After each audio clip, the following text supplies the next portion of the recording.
പരിശുദ്ധ അമ്മ ജീവനോടെ പ്രത്യക്ഷപ്പെട്ട ഈ അൾത്താരയിൽ സാക്ഷ്യം പറയാൻ എന്നെ അനുവദിച്ച അമ്മയ്ക്കും തിരുക്കുമാരനും കോടാനുകോടി നന്ദി. എൻ്റെ പേര് ബിന്ദു ആർ നായർ. ഞാൻ കൊല്ലം ജില്ലയിലെ പത്തനാപുരം എന്ന സ്ഥലത്ത് നിന്നാണ് വരുന്നത്. ഞാൻ കഴിഞ്ഞ 2025 ഓഗസ്റ്റ് മാസം 10-ാം തീയതിയാണ് ഇവിടെ വന്ന് ഉടമ്പടി എടുക്കുന്നത്. ഉടമ്പടി എടുക്കുന്നതിന് മുമ്പ് തന്നെ ഞാനിവിടെ വന്ന് പ്രാർത്ഥിച്ചിട്ട് പോയിട്ടുണ്ട്.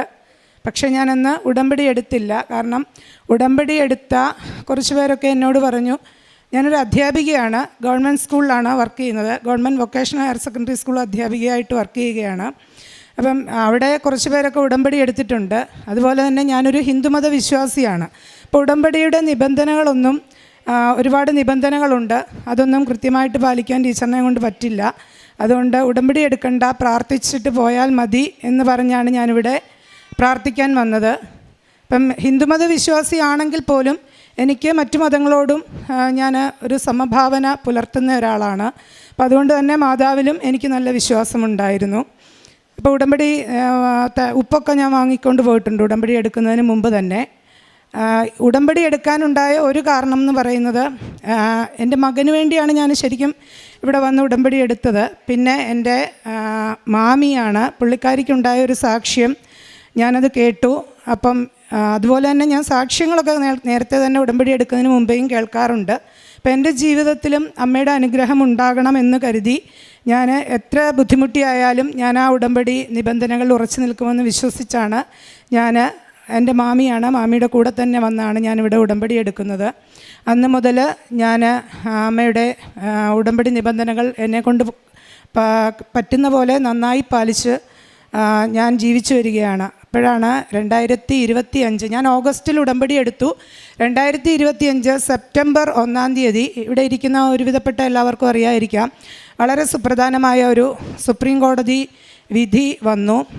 അതായത് സർവീസിലുള്ള മുഴുവൻ അധ്യാപകരും കേറ്ററ്റ് എക്സാം 2 വർഷത്തിനകം നിർബന്ധമായി പാസ്സാകണം. ഇല്ലെങ്കിൽ 2027 സെപ്റ്റംബർ 1-ാം തീയതി നിർബന്ധമായ വിരമിക്കലിന് വിധേയമാകേണ്ടി വരും എന്നുള്ള ഒരു സുപ്രധാന വിധി. സർവീസിലുള്ള 2012 ശേഷം സർവീസിൽ കയറിയ എല്ലാ അധ്യാപകർക്കും കേറ്ററ്റ് നിർബന്ധമാണ്. 2010 മുതൽ മുന്നോട്ടുള്ളവർക്ക്, അതിന് മുകളിൽ കയറിയവർക്ക് കേറ്ററ്റ് എന്ന് പറയുന്ന ഒരു ടെസ്റ്റ്, ക്വാളിഫിക്കേഷൻ ടെസ്റ്റ് ആവശ്യമില്ല. അപ്പം പെട്ടെന്നുണ്ടായ ഒരു വിധി 10-23 വർഷം സർവീസിൽ നിന്ന എല്ലാ അധ്യാപകരെയും അത് 5 വർഷത്തിന് മുകളിലുള്ള എല്ലാവർക്കും നിർബന്ധിതമാക്കി. ഇപ്പോൾ PhD, സെറ്റ്, നെറ്റ് തുടങ്ങിയ ക്വാളിഫിക്കേഷൻസൊക്കെ ഉള്ള ഒരുപാട് പേര് സർവീസിലുണ്ട്. അതൊന്നും പോരാ, കേറ്ററ്റ് തന്നെ നിർബന്ധമാക്കി. അപ്പം നമ്മളൊക്കെ പഠിച്ചിറങ്ങിയിട്ട് തന്നെ 10-25 വർഷത്തിന് മുകളിലായി. സോഷ്യോളജി അതുപോലുള്ള വിഷയങ്ങളൊക്കെ നമ്മൾ പഠിക്കുമ്പോൾ നമ്മുടെ തലയിൽ ഒന്നും നിൽക്കുന്നില്ല. എവിടെ ചെന്നാലും കേറ്ററ്റ് ഉണ്ടോ എന്നുള്ള ഒരു ചോദ്യമാണ്. എല്ലാവരും ആശങ്കയിലായി. കാരണം 2 വർഷം കൂടെ സർവീസുള്ളൂ. നമ്മളൊരു സർവീസിൽ കയറുമ്പോൾ നമുക്കറിയാം, നമ്മൾ ഒരുപാട് പ്രതീക്ഷകളോടാണ് കയറുന്നത്. പെട്ടെന്ന് ഒരു ദിവസം നമ്മുടെ സർവീസ് അവസാനിപ്പിക്കണമെന്ന് വിചാരിച്ചാൽ അത് എല്ലാവർക്കും വളരെയധികം ബുദ്ധിമുട്ടുണ്ടായി. OMR പരീക്ഷയാണ്, ഒരുപാട് ക്വസ്റ്റ്യൻസ് ഉണ്ട്, ഒരുപാട് വലിയ പുസ്തകങ്ങളാണ്. അതൊന്നും നമ്മുടെ തലയിലേക്ക് ഓർമ്മ നിൽക്കുന്ന ഒരു പ്രായമൊക്കെ കഴിഞ്ഞുപോയി. ഞാൻ ശരിക്കും പറഞ്ഞാൽ ഈ ഉടമ്പടി എടുത്തു കഴിഞ്ഞ് ഇങ്ങനെ ഒരു വിധി വന്നപ്പോൾ ഞാൻ ആദ്യം എൻ്റെ മനസ്സിലേക്ക് ഓടിയെത്തിയത്, എനിക്ക് വേണ്ടി അമ്മ ഒരുക്കി തന്ന ഒരു വിധിയാണോ ഇങ്ങനെ ഒരു വിധി? കാരണം ഈ വിധിക്ക് അപ്പീൽ പോകാൻ പറ്റില്ല, റിവ്യൂ ഹർജി മാത്രമേ കൊടുക്കാൻ പറ്റൂ. കേരളത്തിലല്ല, ഇന്ത്യയിൽ മുഴുവനുള്ള എല്ലാ സ്റ്റേറ്റിലെ അധ്യാപകരെ പ്രതികൂലമായി ബാധിക്കുന്ന ഒരു വിധിയായിരുന്നു ഇത്. അപ്പം ഞാൻ അമ്മയോട് എന്ന് പറഞ്ഞു, അമ്മേ എനിക്ക് വേണ്ടിയാണോ? എനിക്ക് പെട്ടെന്ന് അമ്മയുടെ മുന്നിലെത്തി സാക്ഷ്യം പറയാനൊരു അവസരം തരാം. എനിക്ക് എൻ്റെ മനസ്സിലൂടെ പെട്ടെന്ന് പോയത് അതാണ്. എനിക്ക് വേണ്ടി, അല്ലെങ്കിൽ ഇങ്ങനെ ഒരു വിധി പെട്ടെന്ന് വരില്ല. ഇതെങ്ങനെ വന്നു എന്ന് ആർക്കും അറിയുകയില്ല. അപ്പോൾ എല്ലാവർക്കും ഞാൻ കുറേ പുസ്തകങ്ങളൊക്കെ വാങ്ങി വെച്ച് പഠിച്ചു, പക്ഷേ എൻ്റെ തലയിലേക്ക് ഒന്നും നിൽക്കില്ല. എനിക്ക് കുറച്ച് ടെൻഷനൊക്കെ ഉള്ള ആളാണ്, അപ്പോൾ എനിക്ക് ഓർക്കക്കുറവും കാര്യങ്ങളെല്ലാം ഉണ്ട്. പക്ഷേ ഈ പുസ്തകം കാണുമ്പം തന്നെ ഞാൻ ഉറങ്ങി. എന്തെങ്കിലും ഒരു സെൻറ്റൻസ് വായിക്കുമ്പം തന്നെ ഞാൻ ഉറങ്ങി ഈ പുസ്തകത്തിൻ്റെ മേളിലേക്ക് ഞാനങ്ങ് വീഴും. ഞാൻ അവിടെ കിടന്ന് ഉറങ്ങും. കട്ടിലെ പോയി കിടന്നാൽ എനിക്ക് ഉറക്കം വരില്ല. അപ്പം ഞാൻ സ്കൂളിൽ തന്നെ അധികം ജൂനിയറായിട്ട് കയറിയ അധ്യാപകരുണ്ട്, അവർക്കൊക്കെ കേട്ടിട്ടുണ്ട്. അപ്പോൾ അവരോടും പറയും, എന്തെങ്കിലുമൊക്കെ പഠിപ്പിച്ചു തരണം, ഞങ്ങൾക്ക് പറ്റില്ല, 2 വർഷത്തിനകം 1, 2, 3 എക്സാമേ വരത്തുള്ളൂ, അതെങ്ങനെ പാസ്സാകും? അപ്പം എന്തായാലും 2027 എന്തെങ്കിലും ആനുകൂല്യങ്ങളൊക്കെ കിട്ടുവാണെങ്കിൽ വാങ്ങിച്ചുകൊണ്ട് പോകാം, അതുവരെയുള്ളൂ സർവീസ്, അങ്ങനെയൊക്കെ വിചാരിച്ച്. എന്നിട്ടും അമ്മയോട് ഞാൻ പറയും, അമ്മേ ഞങ്ങൾക്കിതൊന്നും അറിയില്ല, എൻ്റെ തലയിൽ ഒന്നും നിൽക്കുന്നില്ല. സോഷ്യോളജി വായിക്കുമ്പോൾ അപ്പം തന്നെ ഞാൻ മറന്നു പോകും, എനിക്ക് ഒരിക്കലും അത് ഓർത്തിരിക്കാൻ പറ്റുന്നില്ല. അപ്പം ഞാൻ അമ്മയോട് പറയും, അമ്മേ എൻ്റെ പരീക്ഷ അമ്മ നോക്കിക്കോണം, എനിക്കറിയില്ല ഇതൊന്നും, എനിക്കൊന്നും ഓർമ്മ നിൽക്കുന്നില്ല. അപ്പോൾ പരീക്ഷാ ദിവസം വന്നു. എനിക്ക് സത്യം പറഞ്ഞാൽ വലിയ ടെൻഷനൊന്നുമില്ല. ഞാൻ എക്സാം ആദ്യത്തെ എക്സാമാണ് ഇത്. സർവീസിലുള്ള അധ്യാപകർക്ക് വേണ്ടിയുള്ള എക്സാം അല്ല, BEdനും DEdനും പഠിക്കുന്ന എല്ലാ കുട്ടികളും പൊതുവായി എഴുതുന്ന ഒരു എക്സാമാണ്. ഞങ്ങളെല്ലാം ആദ്യമായിട്ട് എഴുതാൻ വേണ്ടി രജിസ്റ്റർ ചെയ്തത്. അപ്പം പരീക്ഷാ ഹാളിലെത്തി, അവിടെ എല്ലാവരും പഠിക്കുകയാണ്. സർവീസിലുള്ളവരാണ് കൂടുതൽ പേരും ഇരുന്ന് പഠിക്കുന്നു. ഞാൻ പക്ഷേ അമ്മയുടെ പത്രവും അമ്മയുടെ ഒപ്പും എല്ലാം, ഉടമ്പടി കാശുരൂപം എല്ലാമായിട്ടാണ് ഞാൻ എക്സാം ഹാളിലേക്ക് പോയത്.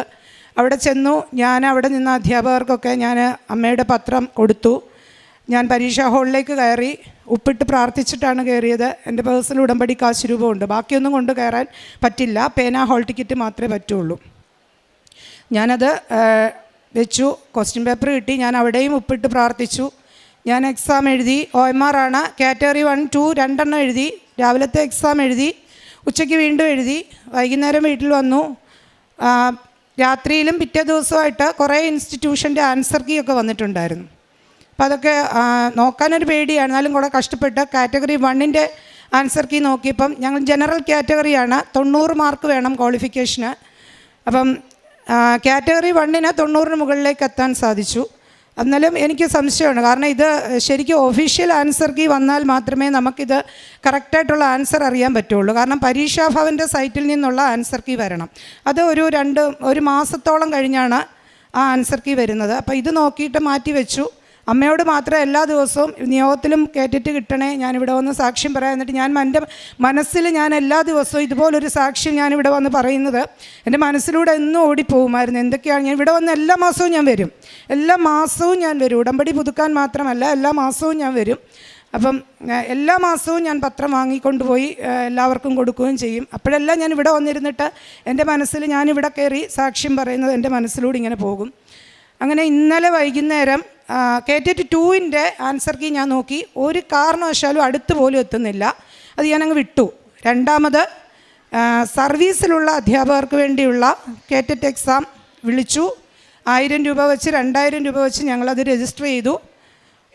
ആ എക്സാം ഇപ്പോൾ ജൂൺ 28-ാം തീയതിയാണ് നടക്കുന്നത്. അപ്പോൾ അതിനു വേണ്ടി ഒന്നും പഠിക്കുന്നൊന്നുമില്ല, പഠിച്ചാൽ നിൽക്കുന്നില്ല, തലയിൽ നിൽക്കത്തില്ല. സൈക്കോളജിയും സോഷ്യോളജിയും ഒന്നും ഓർമ്മ നിൽക്കത്തില്ല, നോക്കും പക്ഷേ അതങ്ങോട്ട് എത്തത്തില്ല. എനിക്ക് ബുദ്ധിമുട്ടാണ്. എല്ലാ എക്സാംസും പാസ്സായിട്ടാണ് ഗവൺമെൻറ് സർവീസിൽ ജോലിക്ക് കയറുന്നത്. പക്ഷേ ആ ഒരു കാലഘട്ടമൊക്കെ കഴിഞ്ഞതുകൊണ്ട് പഠിച്ച ഓർമ്മയിലെത്താൻ ബുദ്ധിമുട്ടാണ്. ഇന്നലെ വൈകുന്നേരം 5 മണിയായപ്പോൾ റിസൾട്ട് വരുമെന്ന് പറയുന്നുണ്ട്. ഇന്നലെ വൈകുന്നേരം ഏകദേശം 5 മണിയായപ്പോൾ റിസൾട്ട് വന്നു എന്ന് എൻ്റെ കൂടെയുള്ള ഒരു അധ്യാപിക വിളിച്ചു പറഞ്ഞു. പക്ഷേ ഞാൻ ആ റിസൾട്ട് നോക്കാൻ എനിക്കെന്തോ ഒരു വെപ്രാളവും ബുദ്ധിമുട്ടും ഒക്കെ ആയിട്ട് ഞാൻ എൻ്റെ കൂടെ വർക്ക് ചെയ്യുന്ന ടീച്ചറിനോട് ഞാൻ പറഞ്ഞു, എൻ്റെ റിസൾട്ട് കൂടെ ഒന്ന് നോക്കിത്തരാമോ. ഞാൻ എന്നിട്ട് ഓടിപ്പോയി അമ്മയുടെ കാശുരൂപം എടുത്ത് പ്രാർത്ഥിച്ചു. എന്നിട്ട് ഞാൻ എൻ്റെ വീടിൻ്റെ ഹാളിൽ തന്നെയാണ് ഞാൻ അമ്മയുടെ രൂപം വെച്ചിരിക്കുന്നത്. എനിക്കതിനകത്തൊരു ബുദ്ധിമുട്ടുമില്ല. ഞങ്ങൾ ഹിന്ദുക്കളാണെങ്കിൽ പോലും അമ്മയെ ഞാൻ എൻ്റെ വീടിൻ്റെ ഹാളിൽ തന്നെയാണ് വെച്ചിരിക്കുന്നത്. അവിടെയാണ് ഞാൻ എല്ലാ ദിവസവും അമ്മയെ വെച്ച് പ്രാർത്ഥിക്കുന്നത്. അപ്പോൾ ഞാനവിടെ പോയിരുന്നു. ഞാൻ ഈ കാശുരൂപം എടുത്ത് കയ്യിൽ പിടിച്ച് പ്രാർത്ഥിച്ചുകൊണ്ടിരുന്നു.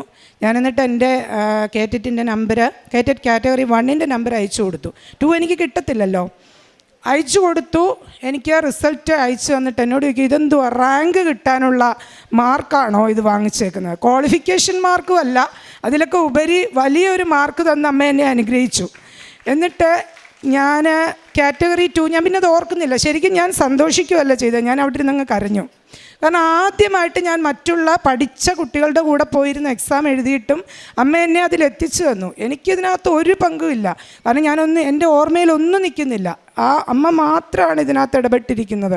അതുപോലെ തന്നെ കാറ്റഗറി 2ൻ്റെ കുറച്ച് നേരം ഞാൻ അവിടെ ഇരുന്നിട്ട് ഞാൻ പറഞ്ഞു, ഏതായാലും മാർക്കൊന്നും അറിയാമല്ലോ, കാറ്റഗറി 2 ഞാൻ 2ാമത് അപ്ലൈ ചെയ്തിട്ടുണ്ട്, അത് എഴുതാൻ വേണ്ടിയാണ്, ഏതായാലും മാർക്കൊന്ന് അറിയാമല്ലോ എന്ന് പറഞ്ഞു. അപ്പോൾ എന്നോട് പറഞ്ഞു നമ്പറും ഡേറ്റ് ഓഫ് ബർത്തും അയക്കാൻ പറഞ്ഞു. അയച്ചു. കാറ്റഗറി 2വിന് എനിക്കതിൻ്റെ അടുത്ത് പോലും എത്താത്ത കാറ്റഗറി 2 എനിക്കിപ്പോഴും അറിയില്ല. കാറ്റഗറി 2 ഞാൻ പാസ്സായി. അമ്മ ജനറൽ കാറ്റഗറിയായ എന്നെ ആ ബ്രിമ്മിലുള്ള ആ മാർക്കിൽ എത്തിച്ചു. എനിക്കറിയില്ല അതെങ്ങനെ എനിക്ക് കിട്ടിയെന്ന്. കാറ്റഗറി 2 ഞാൻ ഇന്നലെ തന്നെ ആ എക്സാം പാസ്സായി. എനിക്ക് അടുത്ത ഒരു എക്സാം ഇനി അപ്ലൈ ചെയ്തിട്ടുണ്ടെങ്കിൽ എനിക്ക് ജൂൺ 28 നടക്കുന്ന ആ എക്സാം എനിക്ക് എഴുതേണ്ട ആവശ്യമില്ല. അപ്പോൾ എനിക്കറിയില്ല. ഒന്ന് ഓർത്ത് വയ്ക്കേ, 90 മാർക്ക് വേണ്ടുന്ന ആൾക്ക് ഞാൻ ചുമ്മാ അതൊന്ന് കൂട്ടി നോക്കിയിട്ട് അതിൻ്റെ അടുത്ത് പോലും എത്താതെ ഞാനത് കളഞ്ഞതാണ്. ഞാൻ ആ കളഞ്ഞത് എങ്ങനെ എനിക്ക് ആ എക്സാം ക്വാളിഫൈഡ് ആയെന്ന് എനിക്കിപ്പോഴും അറിയില്ല. എനിക്ക് 100% അല്ല, എനിക്ക് എല്ലാവരോടും പറയാനുള്ള ഒരു കാര്യം, നമുക്ക് അസാധ്യമെന്ന് വിചാരിക്കുന്ന എല്ലാ കാര്യങ്ങളും അമ്മ മാതാവിലൂടെ നമുക്ക് സാധിച്ചു കിട്ടും. അത് എൻ്റെ അനുഭവത്തിലൂടെ തന്നെയാണ് ഞാൻ പറയുന്നത്. എൻ്റെ എല്ലാ ജീവിതത്തിലും ആ ഉടമ്പടി എടുത്തതിന് ശേഷം ഞാൻ അസാധ്യമെന്ന് കരുതുന്ന എല്ലാ കാര്യങ്ങളിലും ഞാൻ അമ്മയെ പ്രാർത്ഥിച്ച് അമ്മയുടെ ഉടമ്പടി നേർച്ച വസ്തുക്കളും കൊണ്ടുപോയി ഞാൻ വളരെ ഈസി ആയിട്ട് എനിക്ക് എൻ്റെ ജീവിതത്തിൽ എല്ലാ കാര്യങ്ങളും നടന്നു കിട്ടുന്നുണ്ട്. അതുപോലെ തന്നെ എനിക്ക് വേറൊരു കാര്യം പറയാനുള്ളത്, എനിക്ക് 28 വർഷമായിട്ട് ആസ്മ ഉണ്ടായിരുന്നു. അപ്പോൾ ഞാൻ ഇൻഹേലർ യൂസ് ചെയ്യുന്ന ഒരാളായിരുന്നു. ഇൻഹേലർ യൂസ് ചെയ്യാതെ എനിക്ക് ഒരു ദിവസം പോലും ഉറങ്ങാൻ പറ്റില്ല. കാരണം രാത്രിയിൽ പ്രശ്നം ഉണ്ടായില്ലെങ്കിൽ പോലും രാത്രി എനിക്ക് പേടിയാണ്, രാത്രിയിൽ ആസ്മ ഉണ്ടായിട്ട് എനിക്ക് എഴുന്നേറ്റിരിക്കേണ്ടി വരുമോ എന്ന്. അപ്പോൾ എൻ്റെ മാമി ഇവിടെ വന്ന് ഉടമ്പടി എടുത്ത് പ്രാർത്ഥിച്ച് സാക്ഷ്യം പറഞ്ഞപ്പോൾ ഞാൻ ആ സാക്ഷ്യം കേട്ട കൂട്ടത്തിൽ, അതുപോലെ തന്നെ ഞാൻ ഒരുപാട് സാക്ഷ്യങ്ങൾ കേൾക്കുന്ന കൂട്ടത്തിൽ രോഗസൗഖ്യത്തെക്കുറിച്ച് പറയുന്നത് ഞാൻ കേട്ടിട്ടുണ്ട്. അപ്പം പുള്ളിക്കാരിക്കും ആസ്മ ഉണ്ടായിരുന്നു. അപ്പോൾ ശ്വാസം മുട്ടലുണ്ടായിരുന്നു. ആ ഇൻഹേലർ അവിടെ കൊണ്ട് അമ്മ മാതാവിൻ്റെ മുന്നിൽ വെച്ചിട്ട് എൻ്റെ ഇത് ഞാനിവിടെ വെക്കുവാണ്, ഇനി എനിക്ക് ഇത് ഉപയോഗിക്കേണ്ടി വരരുത്, ഞാനിതിവിടെ വെക്കുവാണെന്ന് പറഞ്ഞ ഒരു സാക്ഷ്യമാണ് ഞാൻ കേട്ടത്. അതുപോലെ തന്നെ ഉടമ്പടി എടുത്ത് അന്ന് തന്നെ ഞാൻ പുതിയൊരു ഇൻഹേലർ വാങ്ങി. കാരണം എനിക്ക് എത്ര തവണ ഇൻഹേലർ ഉപയോഗിക്കേണ്ടി വരുമെന്ന് പോലും എനിക്കറിയില്ലായിരുന്നു. പുതിയൊരു ഇൻഹേലർ വാങ്ങി. പക്ഷെ ഞാനും അതുപോലെ തന്നെ ഞാൻ പറഞ്ഞു, ഞാനിതിവിടെ വെക്കുവാണ്, എനിക്കിനി ഇൻഹേലർ ഉപയോഗിക്കേണ്ടി വരരുത്, ഞാനിനി ഉപയോഗിക്കില്ല, അമ്മ ഇത് തിരിച്ചെടുത്തോണോ എന്ന് പറഞ്ഞു. ഈ ഉടമ്പടി എടുത്തതിന് ശേഷം ഇന്ന് വരെ എത്ര പ്രതികൂല കാലാവസ്ഥകളുണ്ടായിട്ടും ഞാൻ ഒരു ദിവസം പോലും ഞാൻ ആ ഇൻഹേലർ പൊട്ടിച്ചിട്ടോ ഉപയോഗിച്ചിട്ടോ ഇല്ല. ഇപ്പോൾ എനിക്ക് ആസ്മയുടെ യാതൊരു ബുദ്ധിമുട്ടുകളും ഇല്ല. അതുപോലെ എൻ്റെ പ്രേക്ഷിത പ്രവർത്തനം എന്ന് പറയുന്നത്, എനിക്ക് ഒരുപാട് അനുഭവങ്ങൾ, ഇവിടെ പറയാത്ത തന്നെ ചെറുതും വലുതുമായ ഒരുപാട് അനുഭവങ്ങൾ എൻ്റെ ജീവിതത്തിൽ ഉണ്ടായിട്ടുണ്ട്. അപ്പം ഞാൻ ആ അനുഭവങ്ങൾ പറഞ്ഞു തന്നെ ക്രിസ്ത്യൻസ് അതുപോലെ തന്നെ അഹിന്ദുക്കളായ ഒരുപാട് പേർക്ക് ഞാൻ അമ്മയുടെ പത്രം എല്ലാ മാസവും വാങ്ങിക്കൊണ്ടുപോയി ഞാനത് അവർക്കെല്ലാം കൊടുക്കാറുണ്ട്. അതുപോലെ തന്നെ ഷെയർ ചെയ്യാറുണ്ട്, സാക്ഷ്യങ്ങൾ ഷെയർ ചെയ്യാറുണ്ട്. പിന്നെ എൻ്റെ കാരുണ്യപ്രവൃത്തി എന്ന് പറയുന്നത് പാലിയേറ്റീവ് കെയർ ഉണ്ട് ഞങ്ങളുടെ വീടിനടുത്ത്, അവിടെ ഇടയ്ക്ക് പോകാറുണ്ട്. അവിടുത്തെ രോഗികളെ സന്ദർശിക്കും, പത്രം കൊടുക്കും, കാശ് രൂപം കൊടുക്കും. അതുപോലെ തന്നെ അവർക്ക് ആഹാര വസ്തുക്കൾ വാങ്ങിക്കൊണ്ടുപോയി കൊടുക്കാറുണ്ട്. ഗവൺമെൻറ് ഹോസ്പിറ്റലുകളിൽ പോയി അവർക്ക് ആവശ്യമുള്ള സഹായം ചെയ്യാറുണ്ട്. അതുപോലെ എൻ്റെ മുന്നിലേക്ക് ആര് വന്നാലും എന്നെ കൊണ്ട് പറ്റുന്ന സഹായങ്ങൾ അത് ഞാൻ മുൻപും ചെയ്യാറുണ്ട്. ഇപ്പോൾ ഞാൻ അമ്മയുടെ പേരിൽ തന്നെ ഞാനത് കൊടുക്കാറുണ്ട് അവർക്ക്. അതുപോലെ ഉടമ്പടി നിബന്ധനകളെല്ലാം അച്ഛൻ്റെ ധ്യാനം ഞാൻ കേൾക്കാറുണ്ട്. അതുപോലെ സാക്ഷ്യങ്ങൾ കേൾക്കാറുണ്ട്, ഷെയർ ചെയ്യാറുണ്ട്. എൻ്റെ ജീവിതത്തിലുടനീളം അമ്മയുടെ ഈ ഉടമ്പടിയിൽ വിശ്വസിച്ച് ജീവിതകാലം മുഴുവൻ ജീവിക്കുവാൻ അമ്മയും തിരുക്കുമാരനും എന്നെ അനുഗ്രഹിക്കട്ടെ എന്ന് പ്രാർത്ഥിച്ചുകൊണ്ട് ഞാൻ എൻ്റെ സാക്ഷ്യം സമർപ്പിക്കുന്നു. ദാനിയേൽ പ്രവാചകൻ്റെ പുസ്തകം 6-ാം അധ്യായം 3-ാം തിരുവചനം. അത്ഭുതകരമായ ദൈവിക ചൈതന്യം ഉണ്ടായിരുന്നതുകൊണ്ട് ദാനിയേൽ മറ്റെല്ലാ തലവന്മാരെയും കാൾ പ്രധാന ദേശാധിപന്മാരെയും കാൾ ശ്രേഷ്ഠനായി തീർന്നു. തൻ്റെ രാജ്യം മുഴുവൻ്റെയും അധികാരിയായി അവനെ നിയമിക്കാൻ രാജാവ് ആലോചിച്ചു. ഈശോ ചെറിയ കാര്യങ്ങളിൽ വിശ്വസ്തനായവരെ വലിയ കാര്യങ്ങൾ ഏൽപ്പിക്കുമെന്ന് താലന്തുകളുടെ ഉപമ ഈശോ നമ്മെ പഠിപ്പിക്കുന്നുണ്ട്. ബിന്ദു നായർ എന്ന ഈ സഹോദരി തൻ്റെ പ്രത്യക്ഷീകരണ സാക്ഷ്യം തൻ്റെ മാമിയോടൊപ്പം വന്നിവിടെ വന്ന് ഏറ്റുപറയുമ്പോൾ നമുക്ക് മനസ്സിലാകുന്നത്, സമയച്ചുരുക്കത്തിൻ്റെ അമ്മ, അവർക്ക് 51 വയസ്സിലാണ് കേറ്ററ്റ് എക്സാം വളരെ ശ്രേഷ്ഠമായ രീതിയിൽ പാസ്സാകുവാൻ ഈ ഉടമ്പടിയുടെ അടിസ്ഥാന തത്വമായ not by merit but by grace എന്ന അടിസ്ഥാനത്തിലാണ് അവർക്ക് ഇന്ന് കേറ്ററ്റ് എക്സാം പാസ്സായി മറ്റുള്ള ടീച്ചേഴ്സിൻ്റെ ഒപ്പം തല ഉയർത്തി നിൽക്കാനായിട്ട് ഈ അമ്മയ്ക്ക് സാധിച്ചതെന്ന്, ടീച്ചർക്ക് സാധിച്ചതെന്ന് ഈ സാക്ഷി നമ്മെ ഓർമ്മിപ്പിക്കുകയാണ്. എത്ര തന്നെ ജീവിതഭാരം നമ്മെ തളർത്തിയാലും, എത്ര തന്നെ സാങ്കേതിക തടസ്സങ്ങളുണ്ടായാലും പരിശുദ്ധ അമ്മയ്ക്ക് മാധ്യസ്ഥം വഹിച്ചാൽ ഈശോയ്ക്ക് എല്ലാം നിസ്സാരമാണെന്ന് ഈ സാക്ഷ്യത്തിലൂടെ നാം മനസ്സിലാക്കുകയാണ്. അതുപോലെ തന്നെ 28 വർഷമായിട്ടുണ്ടായിരുന്ന ആസ്തമ എന്ന അസുഖത്തിൽ നിന്ന് സമയച്ചുരുക്കമാണ് ഈ അമ്മയ്ക്ക് നൽകിയിട്ടുള്ള വലിയ സൗഖ്യം. മരുന്നോ ലേപനമോ ഒന്നുമല്ല. എത്രയോ തവണ വർഷങ്ങളായി മരുന്ന് കഴിച്ചു. ഇൻഹെയിലർ പുതിയതൊന്ന് വാങ്ങി. അതിനുശേഷം പരിശുദ്ധ അമ്മയോട് പറഞ്ഞു, ഇത് നിൻ്റെ മുൻപിൽ സമർപ്പിക്കുകയാണ്. ഈ പാക്കറ്റ് ഞാൻ തുറക്കുന്നില്ല, ഇത് ഞാൻ ഉപയോഗിക്കുന്നില്ല. പരിശുദ്ധ അമ്മയുടെ മധ്യസ്ഥത വളരെ ശക്തമായിരുന്നു. നേർച്ച വസ്തുക്കളുടെ ഉപയോഗം മൂലം ഈ അമ്മയ്ക്ക് പരിപൂർണ്ണ സൗഖ്യം കിട്ടിയെന്നുകൂടി ഇവിടെ സാക്ഷ്യപ്പെടുത്തുന്നു. ഈശോയെ കൈമാറുന്നതിനുള്ള ഈ ബിന്ദു നായറിൻ്റെ ഒരു ശക്തമായ തീക്ഷ്ണത, ആഗ്രഹം, ഈശോയോടുള്ള സ്നേഹം എല്ലാമാണ് ഇന്ന് ഈ അൾത്താരയിലേക്ക് കയറി നിന്ന് ശക്തമായൊരു സാക്ഷ്യം പറയാൻ ഈ മകളെ അനുവദിച്ചത്. നമ്മുടെ എല്ലാ ജീവിത പ്രശ്നങ്ങളെയും പരിശുദ്ധ അമ്മയ്ക്ക് നമുക്ക് കൈമാറാം. പരിശുദ്ധ അമ്മ ഉടമ്പടിയിലാണ് നമുക്ക് ഉടൻ പരിഹാരം നൽകിയിരിക്കും. ബിന്ദു നായറിന് ലഭിച്ച എല്ലാ അനുഗ്രഹങ്ങൾക്കും ഈശോയ്ക്കും പരിശുദ്ധ അമ്മയ്ക്കും നന്ദി പറഞ്ഞുകൊണ്ട് നല്ല ഒരു കയ്യടിയോടെ സാക്ഷി നമുക്ക് സമർപ്പിക്കാം. അത്യപൂർവ ദൈവാനുഭവങ്ങൾ ഇനി നിങ്ങൾക്കും സ്വന്തം. ഈ യൂട്യൂബ് ചാനൽ ഇതുവരെ സബ്സ്ക്രൈബ് ചെയ്തിട്ടില്ലെങ്കിൽ ഇപ്പോൾ തന്നെ സബ്സ്ക്രൈബ് ചെയ്യുക.